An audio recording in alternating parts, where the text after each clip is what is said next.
یوه بنګړیواله په ما میینه شوه، څه عجیبه مینه یې راسره درلوده.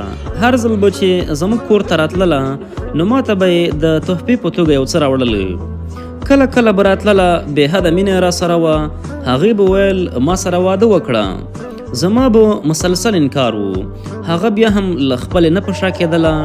بیا موږ له هغه ځای کډه لاړه بل ځای ته. له څه مودې وروسته له ملګرو سره د شهیدانو زیارت ته ولاړم. د زیارت نه بهر ولاړم چې ګورم چا مې لاس له شا ونیولو. چې ور ومې کتل نو هغه بنګړیواله وه. له خوشحالۍ وویل چې دعا مې قبوله شوه. ما ستا دیدن وکړ. دا دیدن له اختره راته کم نه دی. زه به چې کله دغه زیارت ته راتللم نو ته به مې له الله جل جلاله غوښتې. اوس هم درته ناسته یم، بې واده یم، له تا پرته بل څوک نه غواړم. بیا د هغې په سترګو کې اوښکې راغلې. په زارۍ یې شروع وکړله، بنګړي خرڅول زما ګناه نه ده. دا چې تاسو له نسل بدله یم دا هم زما ګناه نه ده. خو چې په تا مې زړه بایللی نو دا زما ګناه ده. دا زما د نصیب ګناه ده. زما نصیبه نو ما ته ولې سزا راکوي؟ غاړه یې راکړه او په ژړا شوه. د هر چا مخکې یې وویل یو ځل زما کور ته راسره راشه. زما پښې یې ونیولې. ټول خلک په تماشه وو. نو ما وویل چې درسره ځمه. ملګرو ویل راځه چې یو ځل ورشو. ما ویل هو. نو هغه منډه کړه او موټر ته پورته شوه. کور یې 10 کیلومتره لرې و. په ټوله لاره ډېره خوشحاله وه لکه یو چا ورک شوی زوی چې له کلونو وروسته پیدا شوی وي. کور ته چې ورسېدو کورونه یې خیمې ټولې خیرنې وې، خو پاکوالی یې تر موږ کورونو هم زیات و. هر چا راته حیران کتل چې کور ته یې ورسېدو. ټول ملګري راټول شوي وو. بیا یې موږ ته خوندور خواړه تیار کړل.